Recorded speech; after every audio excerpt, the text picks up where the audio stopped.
可就在人们都因楚风的变化而感到吃惊不已之际，又是一声刺耳的声音响起，那竟是一声龙吼。而在这龙吼响彻之后，几乎在场的所有人都是瞠目结舌，目瞪口呆，被天空中的一幕所彻底震慑住了。因为这一刻，在楚风的脚下居然出现了一条巨大的青龙，这条巨龙眼冒红光，龙尾摆动，那龙须、那龙角、那龙鳞、那龙爪，以及那尊贵无比的威势，让很多人都坚信这就是真龙无疑。天哪，这究竟是什么武技，竟然能够召唤出一条真龙？太恐怖了！想不到楚风竟然掌握着如此厉害的手段，难怪当初能够将姬大势力搞得天翻地覆，想不到他已经强到了这种地步。看着那天空中的真龙，所有人都被震惊了，因为本就气势极强的楚风，当脚下出现青龙之后，更是增强了数倍。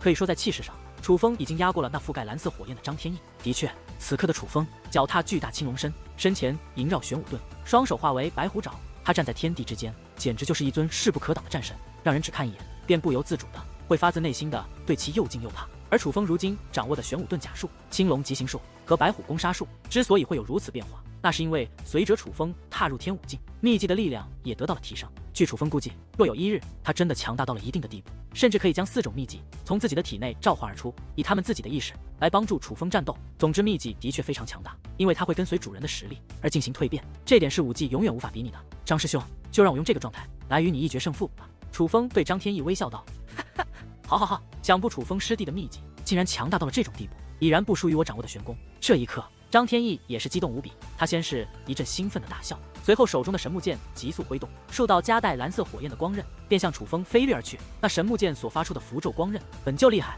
此刻加上了蓝色火焰的力量，能更是恐怖的不得了，自空中飞掠而过，就连空间都是被切割开来，恐怖至极。然而面对张天翼迎面而来的光刃，楚风却是微微一笑，随后只见其意念一动，脚下的青色巨龙便化作一片雾气，紧随其后，只见一阵狂暴的疾风猛然掀起，楚风已是消失不见。突然一声龙吼猛然响起，楚风已是出现在了张天翼的身后，正携带3种秘技之威向张天翼压迫而来。见状，张天翼也不慌不忙，不闪不躲，而是手中的神木剑再度挥动，又是数道光刃呈半月之状向楚风飞掠而去。只不过这一次楚风却没有选择闪躲，而是双臂猛然一挥，2只巨大的白虎爪便拍落而下。2只白虎爪一经拍出，顿时发出刺耳的虎啸。与此同时，层层白色的符咒波纹也是连绵散发而出。当那白色的符咒波纹与神木剑所发出的光刃相互交织之际，那光刃竟然如同镜片一般化成粉碎，随后又化作一缕缕蓝色的气体飘散在半空之中。本是恐怖至极的光刃，竟然根本无法与那符咒波纹抗衡。白虎攻杀术当真是攻杀无双。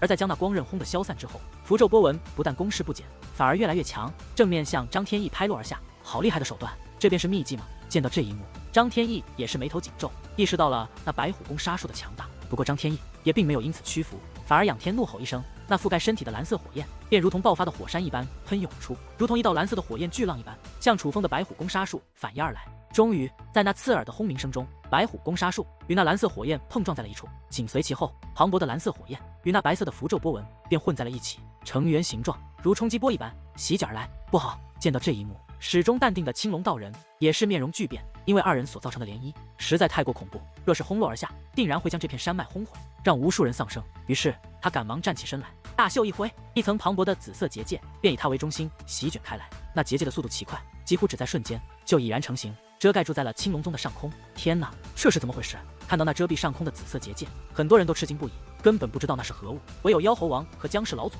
清楚那是紫色结界。事实上，在青龙道人重生之后，他就已经掌握了紫袍界灵师的力量。但是这一刻，哪怕是妖猴王和姜氏老祖这2位同为紫袍界灵师的大人物，也同样被青龙道人的手段所震慑住了。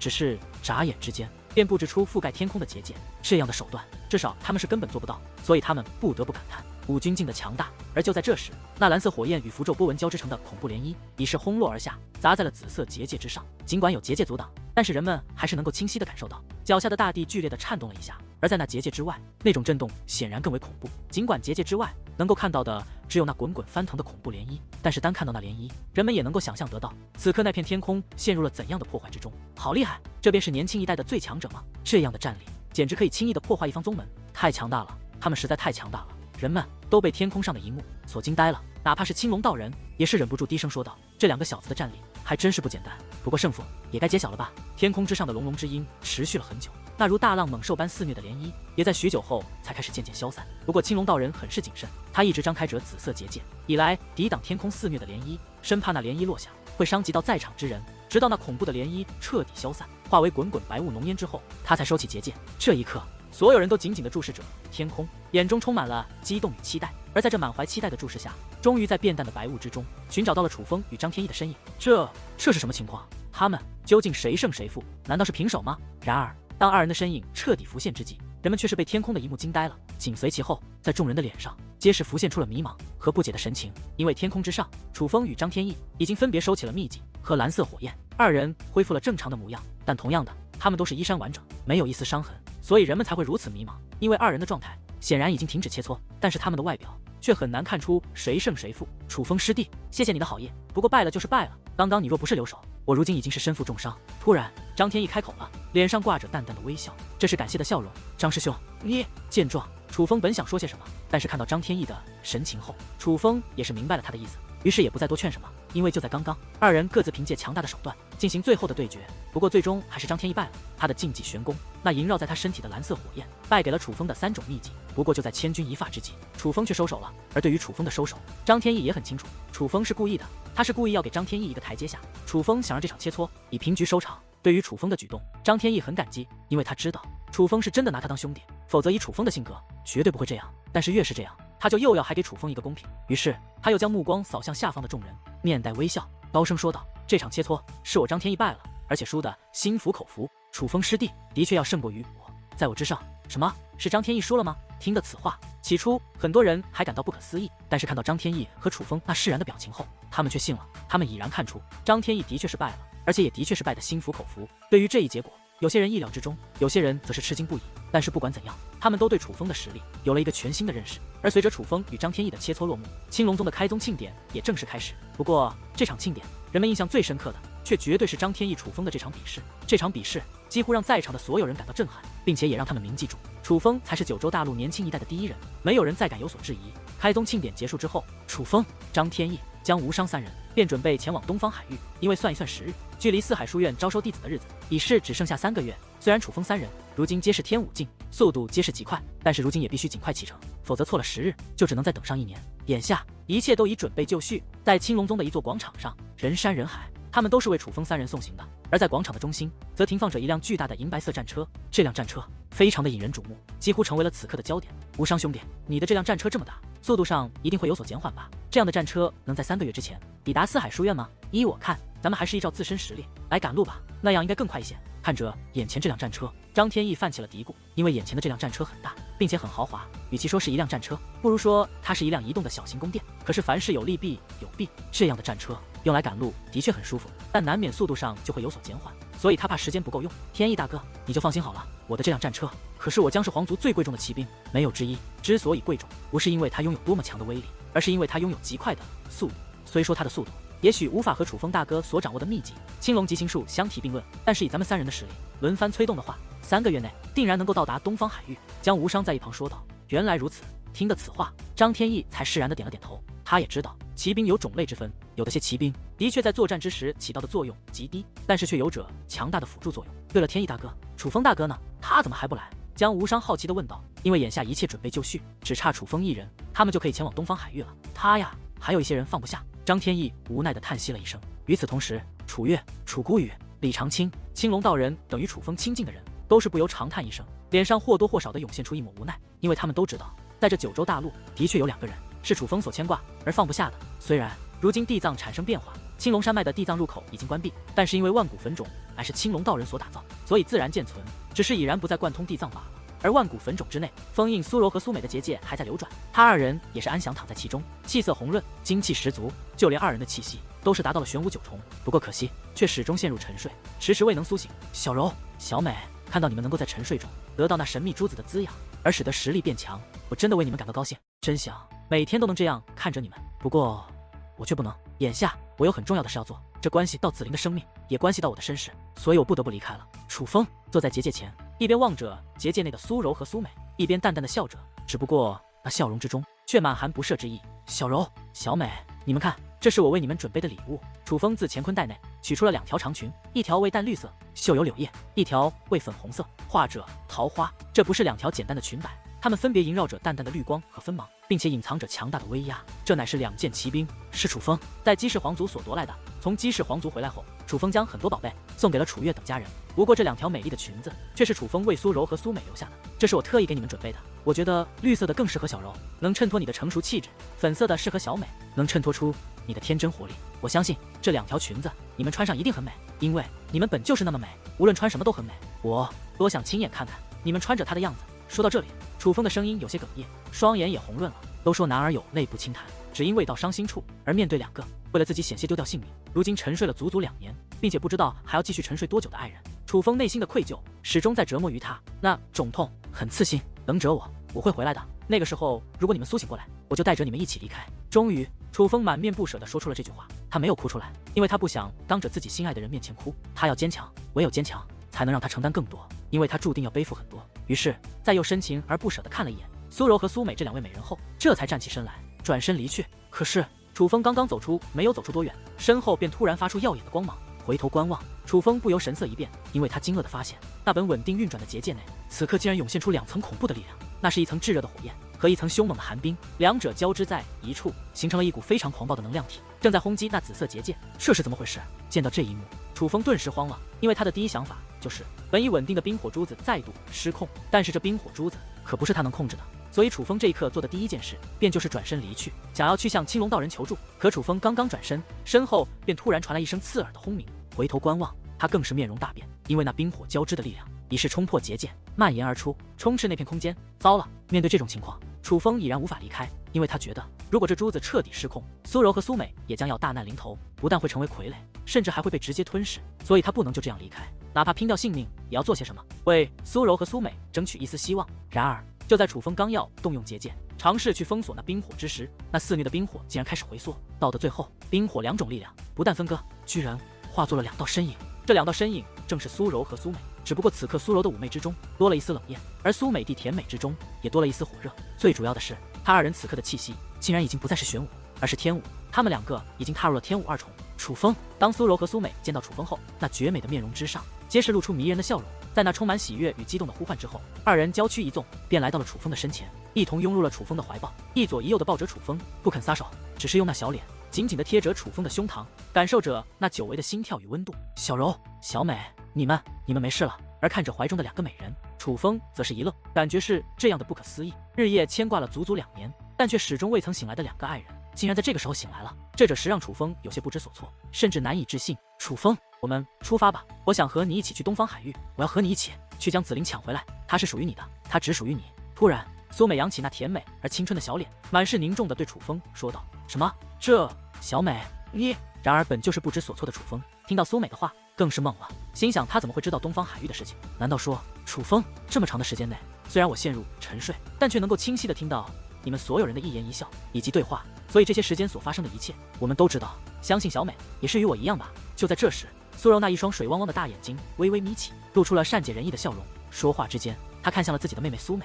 是的，我和姐姐一样，虽然始终在沉睡，但却能够听见你们的对话。所以我已经知道，在我们沉睡的这段时间，你去做了什么，遇到了什么事。楚风，带我们一起去东方海域吧。如今我不再是那个碍手碍脚的丫头了，我似乎已经完全掌握了这颗火焰珠子的力量。说实话，现在我体内所流动的力量，就连我都有些害怕。现在的我绝对不会成为你的累赘，我能够帮到你的忙，带我去吧，我要帮你夺回紫菱。苏美嘟着小嘴，抓住楚风的手，不停地摇晃，撒娇的请求着。小美，你这一刻，楚风当真是有些迷糊了，因为幸福来的实在太过突然。苏柔和苏美不但纷纷醒来，并且还掌握了2颗珠子的强大力量。楚风能够感觉到此刻2人的强大，抛开修为不谈，单论战力，恐怕他们未必逊色于自己。楚风付出了那么多努力，历经了那么多磨难，闯过了那么多道生死关头，才获得如今的修为和手段。但是苏柔和苏美只是沉睡2年，便得到了如此力量。虽说这期间2人也受过痛苦的折磨，但是不得不说，他们当真是因祸得福。什么是奇遇？这才是真正的奇遇。楚风之前的所谓奇遇，和他们2个比，简直就是屁。不过楚风最高兴的并不是这个，而是苏柔和苏美这2年间居然始终保持清醒，听到了他们所说过的话。他们不但知道了紫菱的事，并且没有丝毫的吃醋或者矫情，竟然主动要求和楚风一同去将紫菱夺回来。这可真是让楚风感觉幸福无比。楚风，紫菱是个好姑娘，虽然我们没能见过她，但是你们2人之前的对话，我和小美都听到了。她为我们着想，想必是因为你，而我们为她着想，也是因为你。我们姐妹和紫菱姑娘一样，只要你能幸福，什么都愿意为你去做。带我们一同去东方海域吧。就在这时，苏柔也是开口了，并且在她那妩媚的脸颊之上还挂着一抹坚决之色。楚风，带我们去吧。与此同时，苏美也是用那甜美的声音请求道。而看着这样两个贴心的美人，楚风实在不知如何言表，于是他也没有废话，而是双臂一张，紧紧抱住了两个美人，微笑着说道：“好，天意大哥，要不你去叫一声楚风大哥吧，过会天都黑了。”江无伤有些焦急地说道：“是啊，此次你们将要长途跋涉，必须选个良辰吉日出发才吉利，错过了今日实在可惜。”事实上，很多人都有些焦急了，因为他们清晨便集结到此处，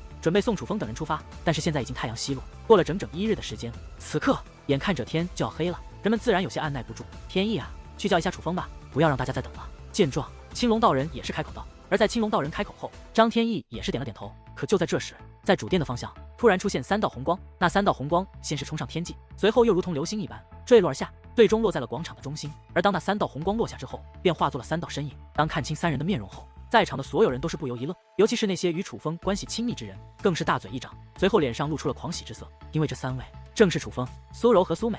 此时此刻，2位各具特色的美人已然穿上楚风送给他们的2条裙摆，这本是骑兵的裙摆，将他们的美貌衬托得更为迷人。而楚风就站在2人的中间，双手毫不忌讳地环抱着2人的柔软的星号，对众人说道：“诸位，不好意思，我来晚了。小柔、小美，你们醒了，你们醒了。”这一刻，突然一个中年男子冲到了苏柔、苏美的面前，竟然一把鼻涕一把泪地痛哭起来。这位正是苏柔和苏美的父亲。太好了，太好了，妹妹，你们终于醒了。紧随其后，苏柔、苏美的大哥和嫂子也是跑了过来，而见到自己的亲人，苏柔和苏美也很是激动。事实上，看到苏柔和苏美醒来，所有人认识他们的人都很高兴，不管他们是怎么醒来的，但都发自肺腑的为他们和楚风感到高兴。当然了，有人高兴，也有人迷糊，毕竟苏柔和苏美的事情不是所有人都知道的。就比如江无伤，此刻他就是满头雾水，于是拍了拍张天翼的肩膀，随后低声问道：“天翼大哥，这2个美女是谁啊？怎么和楚风大哥这么亲密的样子？就连修为也是不弱，差点忘记你还不知道他们的事。”见状，张天翼微微一笑，随后便对江无伤简单的讲述了一下苏柔、苏美与楚风的关系，以及他们之间的事情。而得知一切之后，江无伤看向楚风的目光之中只有2个字，那便是羡慕。与此同时，也是忍不住惊叹道：“楚风大哥可真是艳福不浅啊！楚风啊，天色已晚，出发还是趁早吧。”看了看天空，太阳已是有一半落入了西方的山头。青龙道人不由得催促道。见状，楚风点了点头，随后来到张天翼和江无伤的面前，说道：“张师兄，无伤弟、小柔和小美也想到东方海域与我们同行，不置可否？”“当然可以。”张天翼和江无伤想都没想，便点头应下。尤其是江无伤，更是主动开启骑兵战车的门，拉着楚风走入其中，对楚风说道：“楚风大哥，我这件骑兵不是用来作战的，就是用来赶路的，与宫殿没有两样，不仅速度奇快，住在其中也是舒服的。里面刚好3个房间，那个最大的房间本来是我自己用的，因为我喜欢睡大床，不过现在就让给你们吧，好好享用啊。”话落之际，江无伤的嘴角还闪现出一抹淫荡的弧度。对于这样的江无伤，楚风淡然一笑，随后低声说道：“无伤兄弟，好样的。”于是乎，就这样，楚风、苏柔、苏美、张天翼、江无伤5人乘坐着这辆骑兵战车，自九州大陆青龙宗出发，前往了东方海域的四海书院。真不知道这几个孩子在那片海域会有怎样一番作为。而看着那眨眼之间便消失在天际的骑兵战车，江氏老祖则是颇为感慨：“放心吧，这几个孩子的才能皆远超过于我，哪怕是东方海域，也定然会有一定的作为。”青龙道人淡淡的笑道。而听得青龙道人这样一说，人们也都是安心的笑了笑。其实不只是青龙道人这样想，他们每个人都是这么想的。骑兵说到底也是一件器物，所以想要它动，就必须用修武者的力量来催动，催动者的力量越强，催动起来速度越快。而这件骑兵也同样如此，为了能够更快地进入东方海域，抵达四海书院，需要楚风等人轮番催动，日夜兼程。不过因为楚风与苏柔和苏美特殊的关系，张天翼和江无伤主动要求一路上催动骑兵的任务，他们2个包了，楚风只要专心陪好苏柔和苏美便可。起初楚风还不太好意思，毕竟路途遥远，让他2人轮番催动，楚风实在过意不去。但是当他看到张天翼和江无伤那坚决的态度后，楚风也释然了。最终他只能说一句：“好兄弟，不解释。”于是楚风便可专心地陪着苏柔和苏美2姐妹在骑兵之上欣赏一路美景，那种幸福之感让楚风美得不得了。不过当夜色已深，本该入睡之际，令得楚风无奈的一幕发生了。本在床上躺着好好的楚风，竟然被苏柔无情地踹到了地上，并且温柔一笑，对楚风说道：“婚事之前休想对我和妹妹行不轨之事。”“小柔，不要啊，地上很凉的。”楚风满脸苦水，无奈之下只好将求救的目光看向苏美。然而苏美却是甜甜一笑，说了一句：“姐姐说得对。”随后便扯下布帘，把楚风彻底的隔绝在了大床之外。看着那已然挡住视线的布帘，楚风无奈的叹息一声，但很快的脸上便洋溢起一抹幸福的弧度。其实楚风根本没打算对苏柔和苏美2姐妹做什么不轨之举，她们2个丫头如今能好好的在自己的面前活蹦乱跳，楚风就已经很知足了。楚风现在早已是蓝袍界灵师，又将踏入东方海域，我想是时候教你寻脉之法了。而就在楚风闭上双眼，准备睡觉之际，淡淡的声音却是突然响起：寻脉之法。听得此话，楚风顿时来了精神，因为早在很久之前，淡淡就曾对他说过，这寻脉之法，这是一种能够寻得天地奇物、各种神奇至宝、修炼资源的特殊手段。不过修炼起来却非常麻烦，加上之前楚风需要处理的事情不断，所以淡淡便一直未曾跟楚风提过此事。淡淡未提，楚风没问，但实际上楚风却一直挂念着这寻脉之法。如今淡淡终于肯教自己这寻脉之法了，楚风自然很是激动。于是楚风意念一动，便将自己的意识投射到了自己的精神世界，来到了结界空间之内。看到那冷艳不失可爱不失甜美的淡淡，楚风大嘴一乐，一笑：淡淡，你终于肯教我那寻脉之法了。楚风，你听好了，这寻脉之法可是一种寻常界灵师所不能掌握的手段，就连金袍之上的界灵师几乎也没有人掌握这一手段，可以说这是一个不传之秘。掌握这种手段的人少之又少，比你的秘籍还要珍贵得多。若是传播出去，定然会掀起一场血雨腥风。淡淡说道：什么？这寻脉之法是普通界灵师所不掌握的？他竟然这么珍贵？听得此话，楚风不由倒吞了一口口水，随后好奇地问道：淡淡，那这样的东西你是从何得来？难道说是你修罗灵界独有的手段？当然不是，这寻脉之法是一位非常伟大的界灵师所创，我是从一位比我还要强大数倍的界灵前辈口中得知的，因为这位前辈便是那伟大界灵师的界灵。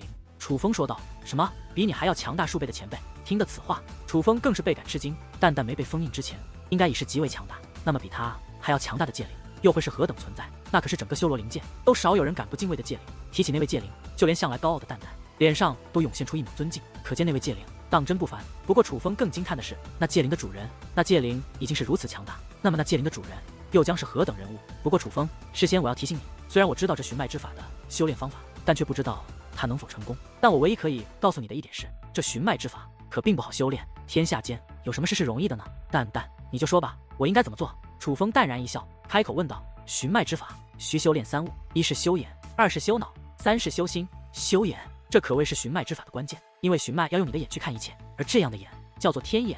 天眼，没错，只要你的眼修炼到能够看到他人所看不到的，能够看出他人所看不出的，那么可以说你就初步的掌握了天眼。而修炼天眼需要强大的精神力，最低的标准也是能够沟通蓝色结界之力的精神力。这也是我为何要等你成为蓝袍界灵师之后，才肯传授你寻脉之法的原因。那么修脑又是什么？修脑就是补充你的知识，天地万物、江河山川，它的存在都有它的道理，它的形态都有它的意义。就比如一座看着不起眼的山脉，很可能就蕴藏着天地奇物；一条不起眼的河沟，都有可能藏有不出世的至宝。只不过哪怕它再特殊，但也是常人所看不出来的。不过你若是有天眼，就能够从外形之中看出它的特殊，但若要分辨它是否真的藏有至宝，这就需要你掌握相关的知识。而我这里有一个口诀，这口诀几乎记载了天下各种藏匿至宝的地势形态，但是能从中领悟多少，这则看你自己的本领了。至于最后的修心，其实也很简单，因为凡事有利必有弊，与利益共存的往往就是危险，利益越大，危险越大。而在你掌握了天眼和关于寻脉之法的知识后，就能够挖掘出很多藏有天地奇物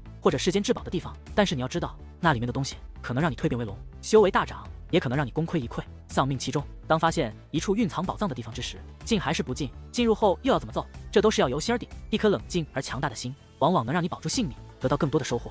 楚风，寻脉之法就是这样，说起来简单，做起来极难。你确定你要修炼吗？淡淡一双那睫毛修长、乌光闪闪的大眼睛凝重地盯着楚风，他在等待楚风的答案。面对淡淡的问话，楚风则是微微一笑，答道：当然要修炼。而得到楚风的答案之后，淡淡则是嘴角上翘，露出了倾国倾城般的嫣然一笑，因为他就是喜欢楚风这种不畏困难险阻的精神。在此之后，淡淡便将寻脉之法的3种修炼方法告诉了楚风，而所谓的师傅领进门，修行在个人，在这寻脉之法中便得到了明显的体现。对于这寻脉之法，淡淡也从来没有真正的见人修炼过，他只知道修炼的方法，但究竟能够修炼成功，怎样才能快速掌握，他却根本不知道。事实上，这寻脉之法也真得很难修炼，难道连领悟力极强的楚风都是一头雾水，需要一字一句的去钻研？但是楚风却是越修炼越刻苦，越修炼越认真，越钻研越欲罢不能，因为他发现这寻脉之法还真是博大精深，不知道这创造者究竟是何方神圣，竟然能够创造出如此利奥德的东西。不说别的，就说寻脉之法的修眼，这天眼完全就是精神力的升级版本，若是修成，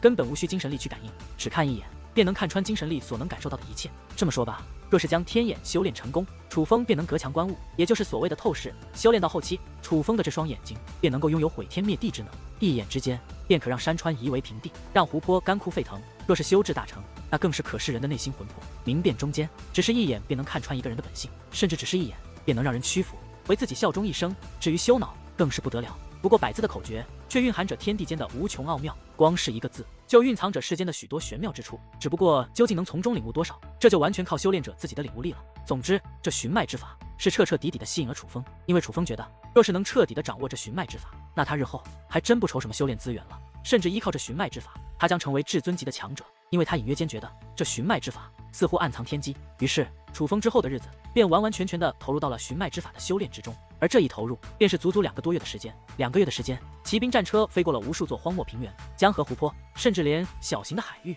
都被他一一掠过。而经过足足2个多月日夜不停、全力的赶路之后，楚风一行人也终于踏入了东方海域。楚风，此刻楚风正在房间内刻苦的钻研寻脉之法。可是当苏美那既甜美又激动的声音不断的响起之际，楚风却不得不停止修炼。小美，怎么了？睁开双眼，楚风发现苏美和苏柔2姐妹正站在自己的身前，并且在她们那美丽的小脸之上挂满了甜甜的笑意。你快过来看，过来看啊，看看你就知道了。苏美也不说明，而是直接抓起楚风的手，便将楚风向外拉。而当走出房间，来到窗口之后，楚风的瞳孔不由猛然一缩，随后脸上洋溢起了同样激动的情绪。因为此时此刻，在骑兵战车的下方，乃是一片无边无际的海域。只不过这片海域与楚风之前见过的完全不同，海水湛蓝，大浪滔天，最小的浪花也有数米高，巨大的浪花甚至高达几百米，浪真是凶猛无比。此时此刻，哪怕是站在骑兵战车之中，楚风也能够听到那水浪声、狂风声。这样的海域绝对不是凡人能够生存的，而这样的海域显然就是那东方海域。东方海域无边无际，在这片海域之上的只有岛屿，但是这里的岛屿都要比九州大陆大上数倍不止。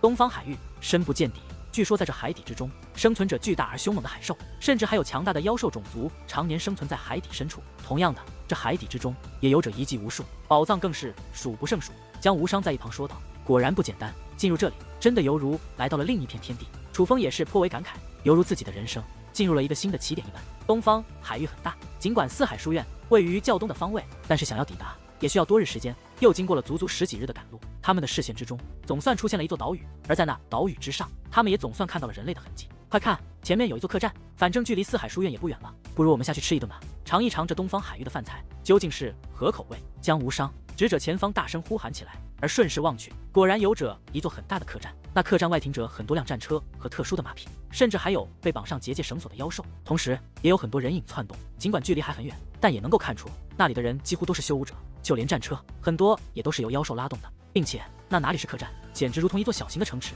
至少这种规模的客栈，在九州大陆楚风等人从来没有看到过。而这么多的修武者聚集在一座客栈之中，更是楚风等人未曾见过的。好多人，我们去下面看看吧。吃了这么久的干粮，我也想尝尝可口的饭菜了。与此同时，苏美也是满脸期待的叫嚷起来。见状，此刻负责催动战车的张天翼则是看了看楚风，而见楚风点头之后，他便意念一动，催动着战车直接进入了这座浩大的客栈之中。而当楚风等人所催动的骑兵战车落入客栈之后，也这时引起了不少人的注意。毕竟骑兵是宝物，哪怕在东方海域也同样价值不菲。尤其是楚风等人所乘坐的这辆骑兵战车，更是豪华至极，自然会引起不少人的围观。甚至一些人在第一刻便心生歹念，因为此处还不是四海书院境内，地处偏僻，在这里杀人越货之后，再来个杀人灭口，往往是不会被人追究的。所以很多不法之徒就守在这种地方，专门寻找弱者做不法勾当。只不过当楚风一行人自那骑兵战车中走出后，那些不良之人却是不得不打消了这一念头。5名年轻男女，3名天武3重，2名天武2重，这样的年纪，这样的实力，哪怕是在东方海域也是极为不弱。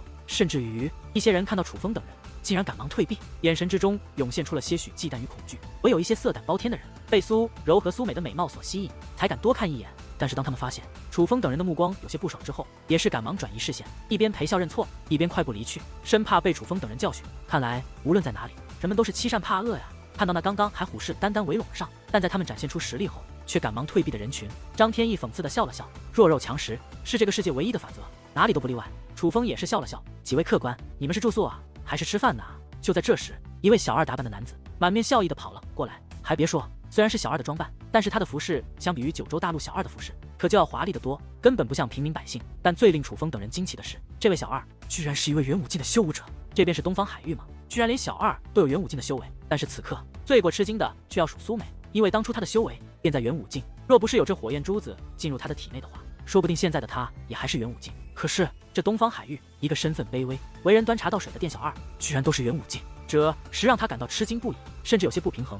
苏美姑娘，你要习惯，这里只是东方海域，据说在武之圣土，一些具有高贵血脉的妖兽刚出生的时候就可能是玄武境哦。看苏美那吃惊的模样，江无伤暗中传音道。而听得江无伤的话后，苏美本就吃惊的小脸则更加吃惊了，因为这是他第一次真切地感受到什么叫做天外有天，人外有人。也难怪在很多高手眼中，九州大陆会被称为弹丸之地。不过别看这东方海域，普遍人群都是修武者，并且修为也都还不错，但是实际上踏入天武境的也不多，至少在这豪华客栈的数千人中，踏入天武境的还没超过100位数。就算踏入天武境的，也大多数中年大叔或是年迈老者，像楚风等人这么年轻的，更可谓少之又少。这也是为何楚风等人出现后会让这么多人敬畏的原因，因为他们不仅惧怕楚风等人的修为，更是觉得楚风等人的身后有着不简单的势力。在稍微的感慨一番后，楚风等人便在这客栈内订了一间相当不错的包间，准备舒舒服服的品尝一顿这东方海域的美食盛宴。楚风师弟，我有事与你单独商量一下。可是刚刚落座，楚风便收到了一个传音，顺声望去，张天翼正笑眯眯地看着自己。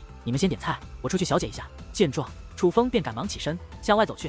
楚风师弟，等等我也去。而张天翼也是心领神会的跟了出来。可是二人刚刚走出包下的房间没多远，便听见天空中传来一阵阵宛如雷鸣般的刺耳鸣叫。回头观望，只见自东方数辆由天武境妖兽所牵引的奢华的战车正踏空而来，最终落在了客栈之中。当这些战车降落之后，数道身穿铠甲的男子便自战车之中走了出来，足足38人，竟然全部都是天武境。而最令楚风等人意外的是，为首的那位已是天武境五重，最主要的是他的年龄竟然与张天翼相仿，是位青年男子。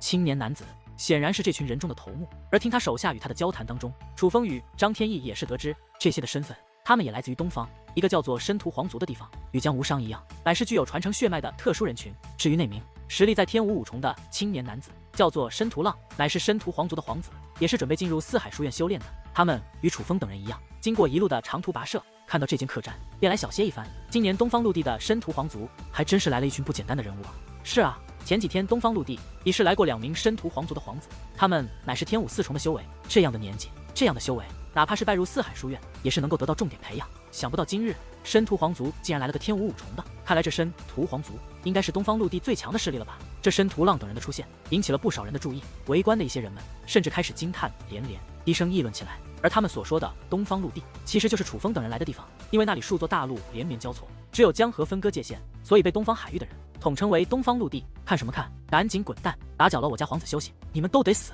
然而对于众人的惊叹和夸赞，那申屠皇族的人不但不领情，反而指着众人大骂起来，态度很是恶劣，真是找死。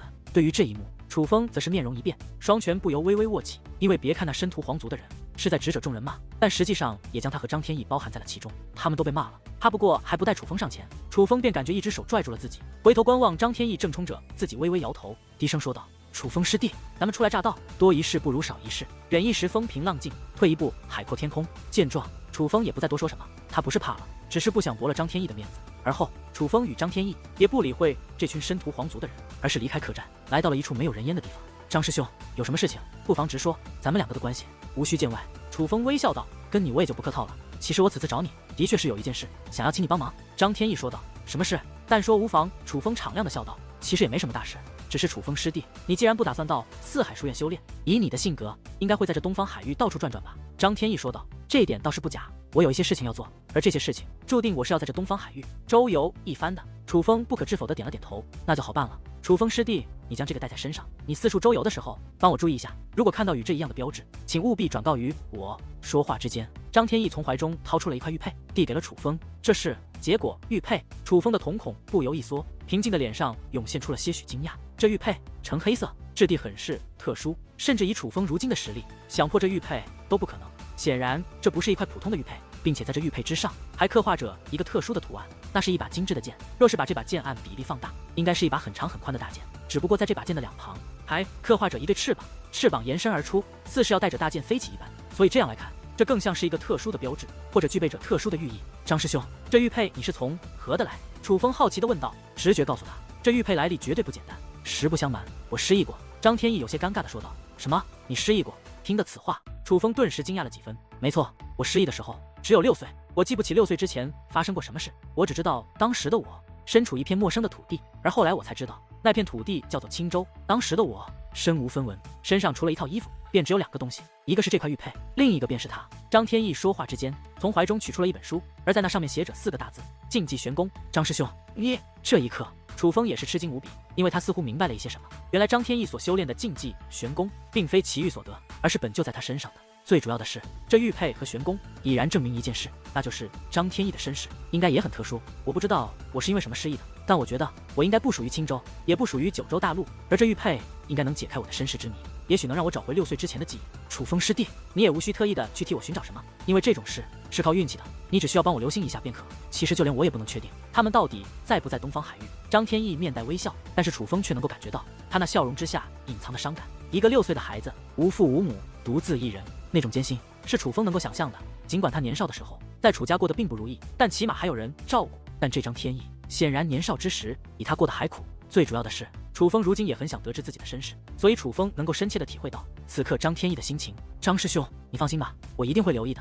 不过这玉佩你还是留在身边吧，我能记得住他的样子。楚风信誓旦旦地保证道。说话之间，将玉佩还给了张天翼，因为他知道这玉佩对张天翼来说有多重要，那就有劳楚风师弟了。而见楚风答应后，张天翼也是开心地笑了笑。随后，楚风与张天翼便向客栈返回。可是还未靠近客栈，楚风与张天翼便面容大变，因为他们惊愕地发现，客栈之中已是升起滚滚浓烟，显然有人在客栈之中动手了。而如今江无伤和苏柔、苏美还在客栈之中，他们自然是紧张不已。事实上，此刻在那客栈之中，楚风等人所定下的包间早已化为了一片平地，四周的很多建筑也都化为了一片狼藉，这片土地成为了一片废墟。苏柔和苏美满面愤怒地站在废墟中心，合力搀扶着一个人，这个人正是江无伤。我没事，不过是一些皮外伤罢了。此刻江无伤的额头上挂着一个金光璀璨的黄字，可见他动用了传承血脉的力量。可就算如此，此刻他的身上也是有着些许伤痕，嘴角已是流淌出一缕鲜血。而在江无伤的对面，则站着一群申屠皇族的人，显然将江无伤打伤的正是他们。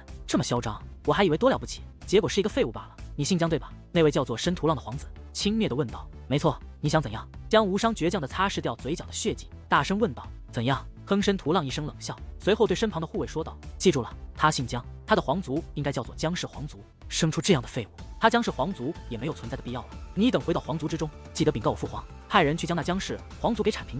这样的皇族留在世上，只会降低了皇族高贵的身份，他们根本不配拥有传承血脉。你听得此话，江无伤气得咬牙切齿，说话间便想再对申屠浪出手，不过他还未动手，便被一旁的苏柔拦住了。苏柔柳眉微皱，暗中劝他不要冲动，等楚风和张天翼回来，自然可以收拾这申屠浪。而江无伤也不是愚钝之辈，先前已与这申屠浪交手，自然知道自己不是申屠浪的对手。若是继续逞强，自己被虐不算什么；若是牵连到苏柔和苏美也和他一起到了没，那他也太对不起楚风了。于是，向来倔强好强的他，此刻也是强忍住了心中的怒火，不再多说什么。大人，大人，别打，别打了，都怪小人不好，都怪小人不好。就在这时，一位衣着华丽的老者满脸陪笑地跑了过来。这老者修为不弱，竟有着天武3重的修为，而在他的身后还跟着一干修武者，修为也都是不弱。不过他们的打扮应该都是这客栈的人，显然这位老者就是这豪华客栈的老板。你是什么人？申屠浪轻蔑地看了一眼这位老板，回大人，我是这客栈的老板。老板陪笑道：你就是这客栈的老板？你他妈的还敢出现在我家皇子面前？得知老板身份，申屠皇族的一名天武4重的护卫一把抓住了老者的衣襟，愤怒地咆哮起来：素质，素质，咱们是有身份的人，注意素质！申屠浪诡异地笑道。而见申屠浪发话，那护卫才放开了那位老板。谢谢大人，谢谢大人。见状，那位老板更是赶忙对申屠浪作揖道谢，因为申屠浪等人的实力的确让他畏惧不已。然而他却不知道，事情并没有这么简单。只见那申屠浪面带微笑，却冷然说道：本皇子到你这里来吃饭，竟然连个像样的包间都不给我留，你知道你犯了什么罪吗？这小人不知。听得此话，老板也是面容微变，下意识地向后倒退了几步。死罪！而那申屠浪则是面容突然转冷，随后大手猛然探出，便狠狠地拍在了老板的面门之上。强大的天力贯穿身体，只听的一声，那名客栈老板便被拍成了一片血雾，消散半空之中。杀人了，杀人了！申屠皇族的人在我东方海域杀人了！见到这一幕，那群跟着老板来的人们则是吓得冷汗连连，一边大声呼喊，一边四处逃窜。哪里走？全都给我留下，给你们的老板陪葬吧！然而那申屠浪却是冷哼一声，随后大手一挥，磅礴天力散发而出，竟硬生生的将那几十名修为在玄武境的强者拍成了血水。去，将这里的人全部宰了，不要留下一条活口。在将一干强者杀掉后，申屠浪对身后的护卫说道：遵命。而听得申屠浪的话后，一些护卫也是毫不犹豫的腾空而起。凡是肉眼看到的人，都会遭到他们残忍的屠杀。一时之间，这座豪华客栈战火滔天，轰鸣不断。而与阵阵轰鸣共起的，还有人们那惨烈的求饶声、叫喊声，竟然如此肆无忌惮的滥杀无辜。你们还是人吗？对于这一幕，苏美认可无可忍，直指申屠浪，愤怒地斥责道：人？我当然不是人，准确的来说，我是神。这里的人占据了太多空间，这才使得我来到此处后，想包一间豪华点的包间都包不到。他们耽误了我的行程，打乱了我的计划，不管是有意无意，死都是对他们最好的惩罚。申屠浪得意地说道：“你简直就是畜生！”苏美大骂道：“畜生！好，你竟敢说我是畜生，那我就让你知道什么是真正的畜生！男人啊，把这2个丫头的衣服给我扒了，本皇子让你们饱饱眼福，来个现场春宫图！”申屠浪一边狰狞的大笑，一边很不安分的扫视苏柔与苏美那傲人的娇躯。遵命！听得此话，此刻紧站在申屠浪身后的2名护卫便一同飞奔而起，向苏柔与苏美飞掠而来。这2名护卫修为皆是不弱，乃是天武4重的修为，你们真是找死！见状，江无伤则是气得双目喷火，运转体内的天力，欲传承血脉之力，便想好好的教训一下这2名护卫。虽说他不是申屠浪的对手，但是以他的战力对付这2名护卫，完全是绰绰有余。然而还不待江无伤出手，突然一股磅礴的天力从而降，而后只听轰的一声，在江无伤的10米开外，便出现了一座巨坑。再观那2名护卫，竟然已经被硬生生的拍死，化作了2滩肉泥。而与此同时，一道充满杀意的声音也是从天而降，紧随其后2道身影落在了江无伤与苏柔、苏美的面前。这2个人正是楚风与张天翼，而先前出手的正是楚风。妈的，竟敢对我的人动手，真是找死！男人啊，把他们给我全部杀了！眼见自己的2名护卫被杀后，那申屠浪也是勃然大怒，仰天大吼起来。见状，正在大开杀戒的护卫们也是怒火冲天，一个个的飞回此处，二话不说便向楚风发动进攻。想杀我，你们还没有这个资格！然而面对那4面8方飞掠而来，其中修为最弱也是天武2重，其中几位还是天武4重的强者，楚风却是丝毫不惧。只见其大手一挥，磅礴的天力般冲天而起，如同凶猛的野兽一般，竟然一口将他们全部吞噬。皇子，救我！这一刻，只听那高空之中惨叫连连，悲鸣不断。那些申屠皇族的护卫们正在承受着极大的痛楚，因为楚风并没有直接杀掉他们，而是在折磨他们，正运用天力一点一点、一寸一寸地撕裂他们的肌肤、骨骼，甚至是神经。那种疼痛让他们痛不欲生，悲惨不已。你真是找死！见到自己的护卫在自己的面前遭受这种虐待侮辱，那申屠浪更是杀气冲天。只见其怒吼一声，额头处便闪现出一道金灿灿的黄字。这一刻，他那天武5重的气息又增强了数倍。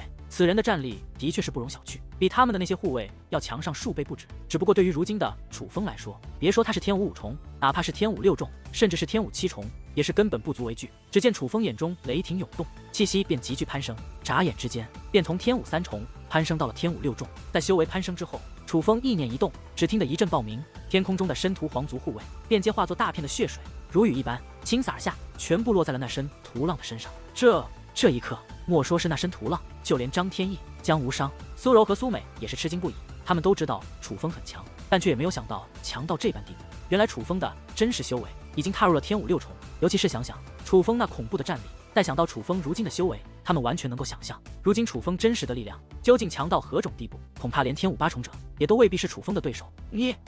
我非要将你碎尸万段不可！事实上，面对此刻的楚风，那自信心过剩、已被怒火占据的申屠浪根本没有感觉到危险的气息，竟然不顾一切地向楚风发动了攻击。只听其怒吼一声，随后双手光芒闪动，竟有一刀一剑2把忍住骑兵出现在了上空。紧随其后，他手指楚风，2把骑兵便划空而过，夹带着骑兵之威向楚风压迫而来。这一刻，苏柔、苏美、江无伤，甚至是张天翼都感受到了极大的压力。不得不承认，这申屠浪的确很强，不仅是修为不错，战力也是极强。这从他能够催动2把刃主骑兵，就已能够看出他的强大。若是单打独斗，恐怕张天翼也不是他的对手。不过可惜，此刻那申屠浪面对的并非张天翼，而是楚风。来的正好，面对那2把从天而降的骑兵，楚风不退反进，竟腾空而起，来到半空之上。楚风双臂一张，手成爪状，竟然直接的抓向了那2把夹带着强大威势的刃主骑兵。楚风见到这一幕，苏柔和苏美都深深地为楚风捏了一把冷汗，毕竟他们能够感受得到那2把骑兵之中蕴含着怎样的威力。这一刻，只有张天翼颇为淡定，与楚风真正交手过的他，深深地知道楚风究竟有多强大，竟敢徒手接骑兵，你可真是找死啊！而见到楚风的举动，那申屠浪则是冷哼一声，嘴角掀起一抹嘲讽。与此同时，他更是全力催动2件刃主骑兵，想要直接一击将楚风轰击致死。而就在这时，楚风的手掌已是接近了一刀一剑2把骑兵，两者相交，顿时激起了耀眼的火花，层层涟漪不断在空中爆炸。但是楚风却势不可挡，双掌用力一握，竟然真的将一刀一剑2把骑兵抓在了手中。紧随其后，只见其双臂一颤，2股磅礴的力量便灌入了2把骑兵之中。这一刻，只见2把骑兵剧烈抖动，但是很快的，那恐怖的威势便消失不见，最终被楚风从天空抓了下来。这2把威势恐怖的刃主骑兵，竟真的被楚风徒手接下？怎么可能？你竟然！眼看着自己的2件刃主骑兵，竟真的被楚风抓了下来。那申屠浪的双眼瞪得比牛都大，眼中充满了吃惊。还别说，虽说论品质，这2件骑兵比我的修罗鬼斧差了那么一点点，但也算我见过的认主骑兵之中品质不错的了。小柔、小美，这2件骑兵送你们护身如何？楚风手握2件骑兵，笑着看向苏柔和苏美。好啊！见状，苏柔与苏美皆是满面含笑的点头答应。虽然说这是威力强大的1刀1剑2件骑兵，但是外形很是秀气，更适合女孩子用。苏柔与苏美用的话，那就刚刚好。混账东西，竟敢将我的骑兵送人！你也太小看我了吧！见楚风竟拿自己的2件宝贝送人，申屠浪气得咬牙切齿。不过他也并未太过紧张，因为这可是认主骑兵，是他与他心念相连，能够随意掌控的宝贝。所以只见他双掌光芒闪烁，一股无形的力量便涌入了楚风手中的2件骑兵之中。他是想将自己的骑兵召回到自己的手中。然而对于申屠浪的举动，楚风确实冷哼一声，双手微微一颤，一股磅礴的天力便灌输到那骑兵之中。而后只听得一声轰鸣，自2把骑兵之中传出，那申屠浪的脸色顿时变得苍白无比。与此同时，双掌的光芒也是消失不见，紧随其后大口的鲜血噗的一声自口中喷洒了出来。这是怎么回事？对于这样的情况，张天翼等人都是大吃一惊，因为楚风明明没对申屠浪出手，申屠浪又怎会身受重创？你竟然切断了我与骑兵的联系！而这一刻，申屠浪则是满面的震撼，他先前的高傲早已不在，取而代之的是无尽的恐惧。身为当世之人，非常明白发生了什么。他之所以会受到重创，不因别的，只因刚刚楚风切断了他与2件骑兵的联系。准确的说，那2件骑兵此刻已经不是他的了。这种切断他人与骑兵联系的事情，他也不是没有听说过，但那必须是实力远在骑兵主人之上的人才能做到。此刻楚风虽然气息是天5、6种，但显然不应该具备这样的能力才是。可是楚风却偏偏做到了。再加上楚风之前的种种手段，让他意识到了一个非常可怕的问题，那就是他遇到了一个非常恐怖的对手。感觉事情不对，申屠浪赶忙身形一转，脚下升起道道狂风，竟使用了身法武技，想要逃遁而去。天真。然而对于申屠浪的举动，楚风却轻蔑一笑，随后手成爪状，对着虚空一抓，磅礴的天力便暴涌而出，化作一只天力巨手，一把便将那申屠浪抓了下来。将申屠浪从高空抓下后，楚风又猛然一甩，将申屠浪狠狠地摔在了地上。强大的冲力顿时在地表之上砸出了一道巨坑，而那申屠浪的身体更是不断传来咔嚓咔嚓的响声，显然浑身的骨骼都被楚风给摔碎了。在将申屠浪摔下之后，楚风则是缓缓地走到他的身前，一脚踩在了他的脑袋之上。混账，你敢这么对我？你知道我是谁吗？要是让我父皇知道，他一定会杀了你，会杀了你们所有人！申屠浪愤怒地咆哮着。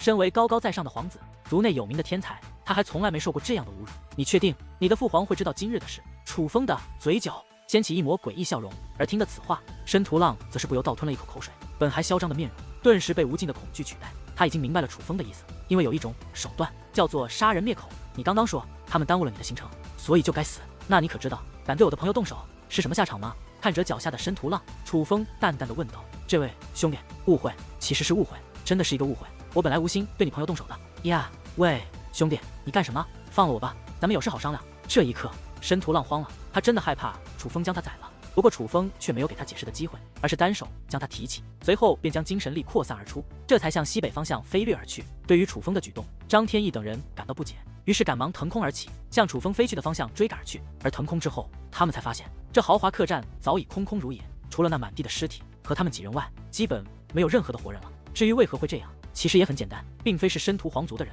将这里的人全部杀了，只是在见识过申屠皇族的屠杀后，那些幸存的人哪里还敢留下，早就一溜烟的跑光了。而就在这时，楚风来到了一座建筑的上空，只见其一掌轰下，那建筑被轰得粉碎。当那建筑消失之后，地表之上竟然泛起了大片的黄色物体。与此同时，一股难以忍受的恶臭也是传播开来，那竟然是一座巨大的粪坑。在将这粪坑轰出之后，楚风大手一挥，层层结界便将笼罩在了申屠浪的身上，并且楚风还在那结界之上刻画了一套阵法。布置完这些后，他才对着申屠浪一笑，说道：“别怕，我不会杀你的。你要做什么？”而看着楚风那不怀好意的笑容，申屠浪顿时倒吞一口口水，浑身上下尽是冷汗，就连衣服都被染湿。他是真的被吓坏了。我做什么？你马上就会知道。楚风诡异一笑，随后大手一挥，便将那申屠浪向下丢去。只听扑哧一声，申屠浪便射入了那粪坑之中。你竟刚将本皇子丢入粪坑！我要杀了你！我要杀了你！我一定会杀了你！这一刻，申屠浪愤怒无比，不断的咆哮着。而对于他的咒骂，楚风也是不予理会，反而嘴角始终挂着淡淡的微笑，并且开始布置结界，竟将那粪坑隐藏遮盖，随后又搬来大片碎屑，将整个粪坑彻底掩埋。